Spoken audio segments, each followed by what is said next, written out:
10-200 മൂട് ഏലം ഉണ്ടല്ലോ, നല്ല കാശാടാ. കിലോയ്ക്ക് ഇപ്പോൾ എത്രയാണ്? 420 രൂപ കണ്ടെന്നാണ് പറഞ്ഞത് കേട്ടെ. 500 മൂട് ഏലം വെക്കണം അല്ലേ? 500 പോരാ, ഒരു 1000-600 വെക്കുവാണെങ്കിൽ അത്ര കൂടെ കായ് കിട്ടത്തില്ലേ? പച്ചക്ക് കൊടുക്കാനല്ല, അപ്പം ഉണക്കി കൊടുക്കുന്ന കേട്ടോ, അതിനാ വില കൂടുതൽ.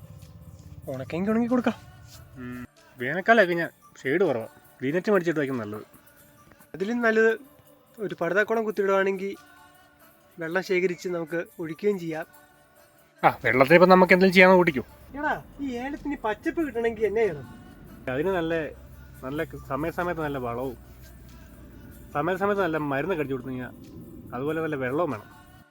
അതിനിപ്പോൾ എന്നാ മരുന്നിടാനൊക്കെ പൈസ ഏലത്തിന് തന്നെ കിട്ടൂലോ, പിന്നെ എന്നാ കുഴപ്പം?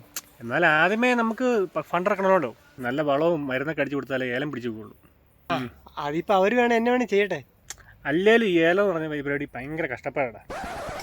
ഒരു കാര്യം ഇവരുടെ ഈ ഏലം നോക്കിയിട്ട് കാര്യമില്ല. അപ്പുറം കുറച്ച് കാപ്പി ഇപ്പുണ്ട്, അപ്പുറത്തെ പറമ്പിൽ, നമുക്കത് നോക്കി കുറച്ച് ബിസിനസ് ഐഡിയ നോക്കാം. ആദ്യമേ ഞാൻ പറഞ്ഞതാണ് ഏലം ഭയങ്കര പാടാണ്, ഏലത്തിനെ പറ്റി ആലോചിക്കണമെന്ന്. ഇവിടെ കാപ്പിയാണ് എളുപ്പം, അപ്പുറത്തെ പറമ്പ് മൊത്തം കാപ്പിയാണ്, അവിടെ പോയി ആലോചിക്കാം. കമാൺ, ഇവിടെ നിന്ന് കാല് കഴിച്ചു നിനക്കോ? എൻ്റെ കാല് കഴിച്ചാൽ ഇവിടെ ഇരുന്ന് എനിക്കാണ് കാല് കഴിക്കാൻ പോലും മടിയാൻ നിനക്ക് അറിയത്തില്ലടാ.